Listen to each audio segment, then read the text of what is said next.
রাসূল সাল্লাল্লাহু আলাইহি সাল্লামের কাছে ইসলামের দৃষ্টিতে গোটা পৃথিবী থাকা সমস্ত সাধারণ মানুষদের মধ্যে সবচেয়ে উপরে।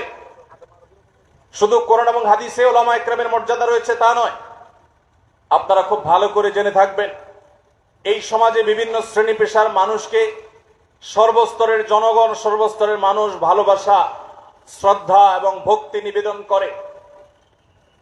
কিন্তু আলেম ওলামাদের মর্যাদা, তাদের মর্তবা, তাদের কদর, তাদের মূল্য সমাজের মানুষের কাছে এত বেশি যে ওলামায়ে কেরাম হলেন সেই শ্রেণীর মানুষ, এদেশের সেই শ্রেণীর নাগরিক যাদেরকে আপামর সাধারণ মানুষ, সর্বস্তরের সাধারণ মানুষ অন্তঃস্থল থেকে অকৃত্রিম ভাবে ভালোবাসে, শ্রদ্ধা করে। যেই ভালোবাসার মধ্যে কোনো স্বার্থ থাকে না, যেই ভালোবাসায় কোনো ভনিতা থাকে না। এলাকার কোনো প্রভাবশালী নেতা, তাকেও মানুষ শ্রদ্ধা করে, কিন্তু সেই শ্রদ্ধা অনেক সময় তার ক্ষতি, তার অনিষ্টের ভয় থেকে করে। কিন্তু একজন আলেমকে, একজন মসজিদের ইমামকে, একজন খতিবকে, একজন মুয়াজ্জিনকে, একজন হাফিজে কোরআনকে সাধারণ মানুষ যে শ্রদ্ধা নিবেদন করে, তাকে যে ভালোবাসা ভক্তি প্রকাশ করে, সেই ভালোবাসা সেই ভক্তি থাকে নিখাত, সেটা থাকে কোনো প্রকার কৃত্রিমতাহীন, সেটা থাকে সকল স্বার্থের ঊর্ধ্বে, শুধুই মন থেকে, মনের গভীর থেকে ভালোবাসা নিবেদন করে। আলেমের লেবাস ধারণ করে, আলেমদের বেশভূষা ধারণ করে, আলেমদের পরিচয় ধারণ করে কোনো মানুষ যদি কোনো প্রতারণা করে, কোনো অপকর্ম করে, কোনো ভুল কাজ করে, কোনো অপরাধে লিপ্ত হয়, সমাজের সর্বস্তরের মানুষ অবাক হয়ে যায়, বিস্মিত হয়ে যায়। কিভাবে সম্ভব? আলেম ওলামাদের দ্বারাই তো কোনো অকারেন্স করা সম্ভব হয় না সচরাচর। আলেম ওলামাদের লেবাসধারী এই লোক কিভাবে অপকর্ম করলো, কোনো অপরাধে লিপ্ত হলো?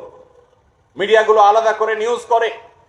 অনেক মিডিয়া হয়তো নিউজ করে আলেমদেরকে পচাবার জন্য, অনেক মিডিয়া হয়তো নিউজ করে আলেমদেরকে তাদের মর্যাদাকে কমাবার জন্য, অথচ তাদের নিউজই বলে দিচ্ছে আলেম সমাজের প্রতি এদেশের মানুষের ভক্তি শ্রদ্ধা এত বেশি রয়েছে যে ওলামায়ে কেরামের লেবাস ধারণ করে কেউ কোনো ভুল বা অন্যায় কাজ করলে মিডিয়াগুলো সেটাকে ফলো করে প্রকাশ করে এবং মানুষ অবাক হয়, বিস্মিত হয়। এটা নিউজ হয় এই জন্য যে আলেমরা আবার কিভাবে অপরাধ বা অপকর্ম করতে পারে। আমি বিষয়টিকে এভাবে বলি, 500 বা 1000 টাকা নোটের সাধারণত নকল হয়, 10 টাকার নোটের নকল হয় না। ওলামায়ে কেরামের লেবাস ধারণ করে কেউ প্রতারণা করতে পারে, কিন্তু যারা সচরাচর অনেক অন্যায় অপরাধে লিপ্ত হয়, তাদের লেবাস ধারণ করে কেউ কোনো প্রতারণা সাধারণত করে না। আলেম সমাজের যে মর্যাদা আমাদের সমাজে রয়েছে, এটি সমাজে ইমাম সাহেব, খতিব সাহেব, ওলামায়ে কেরামের প্রতি মানুষের ভালোবাসার দিকে তাকালে আপনি দিনের আলোর মতো আপনার কাছে পরিষ্কার হয়ে যাবে তাদেরকে কিভাবে তারা ভালোবাসে। সম্মানিত ভাইরা, ওলামায়ে কেরামের যে মর্যাদা রয়েছে, সেই মর্যাদার প্রকাশ ঘটে ওয়াজ মাহফিলগুলোতে। আমি প্রায় সময় বলার চেষ্টা করি, এদেশের মানুষের বছর জুড়ে যত রকমের সমাবেশ হয়, যত রকমের গণসমাবেশ হয়, জনসাধারণের উপস্থিতি হয়, এর মধ্যে ওয়াজ মাহফিলগুলো, জুমার মসজিদের মিম্বরগুলো এদেশের সাধারণ মানুষ তাদের স্বেচ্ছায় প্রকৃত অর্থে জনগণের সমাবেশ শুধু এগুলোকে বলা চলে, কারণ এখানে মানুষ আসে নিজের খরচে, নিজের গরজে, আবার এসে মাহফিলকে পরিচালনা করবার জন্য পয়সা কড়ি দিয়ে তারপরে যায়। এখানে আসতে হলে কাউকে খিচুড়ি বা বিরিয়ানি দিতে হয় না, এখানে আসতে হলে কাউকে টাকা দিতে হয় না, উৎকোচ দিতে হয় না, গাড়ি ভাড়া করে দিতে হয় না, বাস রিজার্ভ করে আনতে হয় না। এদেশের প্রকৃত যে গণসমাবেশ আছে, এই সকল সমাবেশগুলো পরিচালনা করে থাকেন ওলামায়ে কেরাম। ওলামায়ে কেরামের ডাকে লাখো লাখো মানুষ নিজের পকেটের টাকা, গাঁটের টাকা খরচ করে আসে।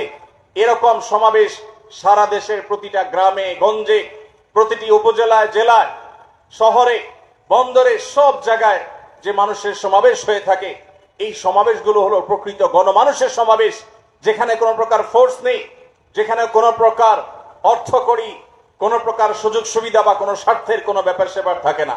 শুধু তাই নয়, ওয়াজ মাহফিলগুলো, মসজিদের মিম্বরগুলো এই সমাজকে কি দিয়েছে সেটি দেখবার জন্য আপনি মাহফিলের আয়োজনের দিকে তাকাতে পারেন।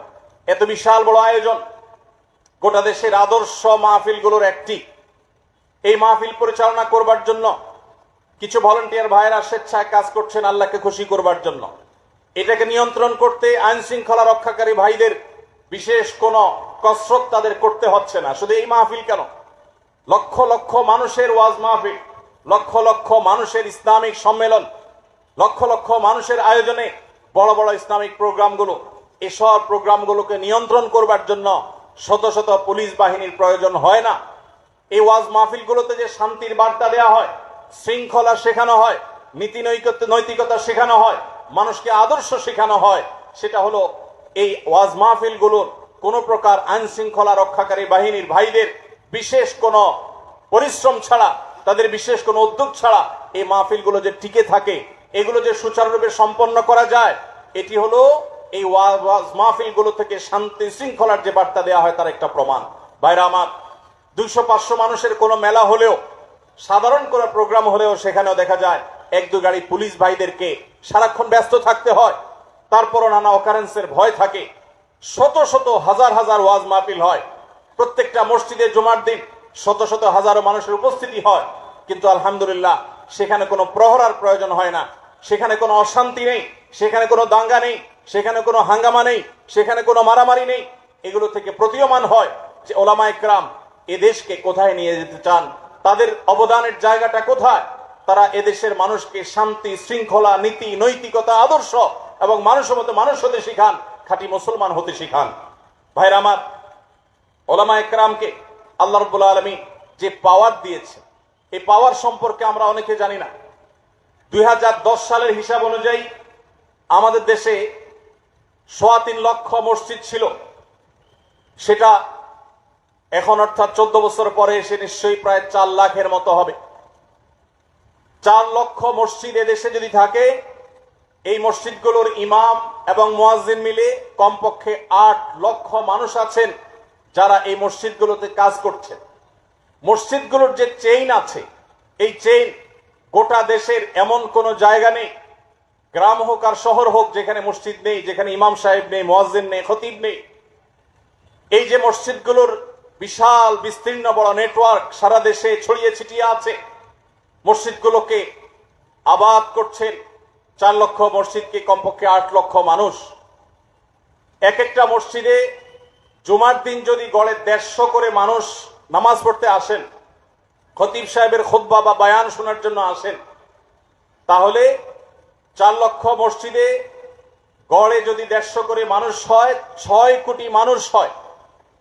প্রতি সপ্তাহে দুপুর 12:30 থেকে 1:30 পর্যন্ত এই সময়ের মধ্যে সারা দেশের ইমাম সাহেবগণ, খতিব সাহেবগণ, ওলামায়ে কেরাম, আলেম সমাজ, তারা 6 কোটি মানুষকে অফলাইনে সশরীরে উপস্থিত হওয়ার পর তাদেরকে তারা গাইড করতে পারেন, পথ নির্দেশ করতে পারেন।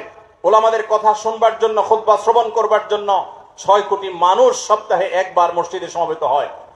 শুধু তাই নয়, একজন মানুষের সারা সপ্তাহের সবচাইতে যে টাইমটাতে তিনি মানসিকভাবে ফ্রেশ থাকেন, যে টাইমটাতে তিনি সবচাইতে বেশি মানসিকভাবে উদ্যমী থাকেন, সেই সময়টাতে তিনি মসজিদে মিম্বরের সামনে বসে থাকেন। সপ্তাহের যে শ্রম থাকে, কষ্ট থাকে, সে গ্লানি কষ্ট সব ধুয়ে মুছে বৃহস্পতিবার রাতভর ঘুমিয়ে, শুক্রবারের ছুটির দিনটিতে সকালে আবার ঘুমিয়ে, ঘুম থেকে উঠে সুন্দর করে ফ্রেশ হয়ে সপ্তাহের সবচাইতে ভালো গোসলটা শুক্রবারে দিয়ে মুসলমান সুন্দর কড়কড়া মড়মড়া জামা পরে, তারপরে সুগন্ধি ব্যবহার করে তার সারা সপ্তাহের সবচাইতে ফ্রেশ টাইমটা, সবচাইতে তার যে টাইমটা মূল্যবান, যে টাইমটাতে তার মানসিক কোনো প্রেশার থাকে না, সেরকম নির্মল এবং ফ্রেশ একটা টাইম ইমাম সাহেবের সামনে খুতবা শোনার জন্য আসে। এদেশের যত মিডিয়া আছে, যতগুলো টেলিভিশন চ্যানেল আছে, যতগুলো রেডিও চ্যানেল আছে, একযোগে সমস্ত টিভি চ্যানেলের দর্শক সবচেয়ে পিক টাইম রাত 9টা থেকে 10টা যদি ধরি আমি, এই সময়ের মধ্যে সমস্ত টিভি চ্যানেলের দর্শক একত্র করলে যে প্রতিদিন রাত 9টা থেকে 10টা এই টাইমে, পিক টাইমে সকল টিভি চ্যানেলের দর্শকের সংখ্যা কেমন হতে পারে, আমার বিশ্বাস এখানে এই বিষয়ে পণ্ডিত ব্যক্তিরা, বোদ্ধারা আছেন, তারা ভালো বলতে পারবেন। আমার বিশ্বাস ইমাম সাহেবদের, খতিব সাহেবদের, ওলামায়ে কেরামের কথা শোনার জন্য যে 6 কোটি মানুষ একত্রিত হয় সপ্তাহে একবার, সমস্ত মিডিয়াগুলোর দর্শক পিক টাইমে যা একত্র হয়, যত দর্শক দেখেন, সেই সংখ্যাটাকে মসজিদের মিম্বরের সামনে উপস্থিত মানুষদের সংখ্যার সাথে তুলনা করলে আমার মনে হয় কয়েক গুণ বেশি হবে সন্দেহাতীত ভাবে। ভাইরা আমার, ওলামা একরামের পাওয়ারের জায়গাটা, শক্তির জায়গাটা, তাদের কাজ করবার যে বিরাট বড় বিশাল বড় সুযোগ আছে, সেই সুযোগ আপনাদেরকে উপলব্ধি করতে হবে। আপনারা চাইলে প্রতি সপ্তাহে কোটি কোটি মানুষকে অ্যাড্রেস করতে পারেন। জুমার মিম্বর থেকে যদি সমাজের গুরুত্বপূর্ণ বিষয়গুলোকে তুলে আনা যায়, জুমার মিম্বর থেকে যদি মানুষকে সততা এবং নৈতিকতার যথাযথ দীক্ষা দেওয়া যায়, জুমার মিম্বর থেকে যদি দেশ এবং মুসলিম মিল্লাতের কল্যাণে যদি গাইড দেওয়া যায়, তাহলে এই দেশের চেহারা বদলাতে খুব বেশি সময়ের প্রয়োজন হবে না। ওলামা একরামের যে কাজ করার অপরচুনিটি আছে, ওলামা একরামের যে অপার সম্ভাবনা আছে, ওলামা একরামের কাজের যে বিশাল জায়গা রয়েছে, ওলামা একরামের যে শক্তি এবং সামর্থ্যের বিশাল জায়গা রয়েছে, সেটি আপনাদেরকে উপলব্ধি করতে হবে। সময়ত ভাইরা আমার, ওলামা একরাম আজ দীর্ঘ কয়েক যুগ ধরে এদেশের স্বাধীনতার পর থেকে আজ পর্যন্ত মাহফিলের মঞ্চ থেকে অথবা মসজিদের মিম্বর থেকে কিংবা মিডিয়া থেকে ওলামা একরাম তাদের জায়গাগুলো থেকে এই সমাজের জন্য যে অবদান রেখেছেন, সে বিষয়ে কথা বললে অনেক দীর্ঘ সময় কথা বলতে হবে। আমি শুধু কয়েকটি উপমা দিতে চাই। এদেশে পরিত্যক্ত সম্পদে যথাযথ হক দেওয়ার ব্যাপারে, বোনদের হক, ফুপুদের হক দেওয়ার ব্যাপারে এবং মেয়েদের হক দেওয়ার ব্যাপারে, বাবার সম্পদে, মায়ের সম্পদে ভাই বোনদের ন্যায্য এবং ন্যায়ভাবে, ন্যায়সঙ্গতভাবে কোরআন যেভাবে বর্ণনা করেছে সে হারে বন্টন করার ক্ষেত্রে ওলামা একরাম শহরে, বন্দরে, গ্রামে, মাহফিলে, মঞ্চে, মিম্বরে, সব জায়গায় যেভাবে তারা দীর্ঘদিন পর্যন্ত মানুষকে অ্যাওয়ারনেস করেছেন, মানুষকে যেভাবে অ্যাওয়ার করেছেন, মানুষকে যেভাবে সচেতন করেছেন, তার ফলশ্রুতিতে এদেশে এই সম্পদের সুষ্ঠু বন্টন অনেকখানি আলহামদুলিল্লাহ শুরু হয়েছে। এবং এই অবদান একচ্ছত্রভাবে আমি বলতে পারি এদেশে শুধুমাত্র ওলামা একরামের। ওলামা একরামের কারণেই এদেশে মানুষ সম্পদের বন্টন নিয়ে যে মারামারি, গন্ডগোল, ফাসাদ, এটা যতটুকু নিয়ন্ত্রণ হয়েছে, তার জন্য সবচেয়ে বড় ক্রেডিটটা এদেশে ওলামা একরামের। সময়ত ভাইরা, বিয়ের মধ্যে যে যৌতুক প্রথা, এই যৌতুকের বিরুদ্ধে এই দেশে ওলামা একরাম শুরু থেকে আজও পর্যন্ত সংগ্রাম করে যাচ্ছেন। এই সমাজ থেকে যৌতুককে ঝেঁটিয়ে বিদায় করার যে অবদান, এই অবদানটিও মূলত ওলামা একরামের আলেম সমাজ তারা যুগ যুগ ধরে মানুষকে যৌতুকের বিরুদ্ধে সচেতন করেছেন, যার ফলশ্রুতিতে যৌতুক এখন আলহামদুলিল্লাহ অনেকখানি বলতে পারি এদেশে জাদুঘরে উঠেছে।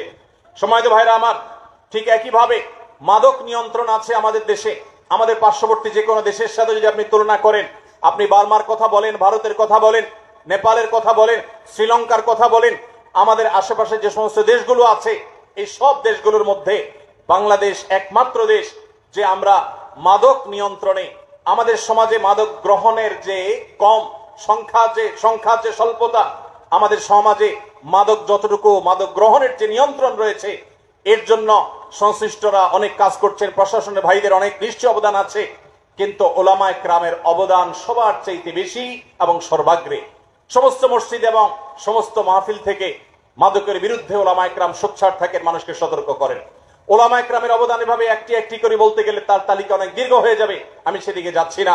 সময়ত উপস্থিতি, আমার যে সমস্ত মাদ্রাসার ছাত্র ভাইরা আছেন, ছাত্র বন্ধুরা আছেন, আপনারা যারা ভবিষ্যতে আলেম হতে যাচ্ছেন, আপনাদের উদ্দেশ্যে আমি কয়েকটি কথা বলতে চাই। আপনাদের যে মর্যাদা আল্লাহর কাছে রয়েছে, আল্লাহ রাসূল যে মর্যাদা বর্ণনা করেছেন, এ সমাজের মানুষ আপনাদেরকে অন্তরের গভীর থেকে যে ভালোবাসা নিবেদন করেন, যে শ্রদ্ধা নিবেদন করেন, যে ভক্তি আপনাদের প্রতি আমাদের প্রতি প্রকাশ করেন, সেই জায়গা থেকে আমাদের দায়িত্ব অনেক বেশি।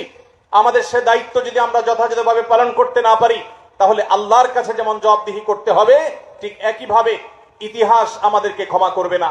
একজন আলেম হিসাবে আমাদেরকে অবশ্যই এদেশের মানুষের জন্য আমাদের করণীয় সবটুকুন ঠিক মতো আদায় করতে হবে এবং আমাদের সাধ্য, সামর্থ্য, শক্তি, আমাদের অপরচুনিটি সবটুকুকে সর্বোচ্চ সুন্দর এবং সৎভাবে ব্যবহার করতে হবে।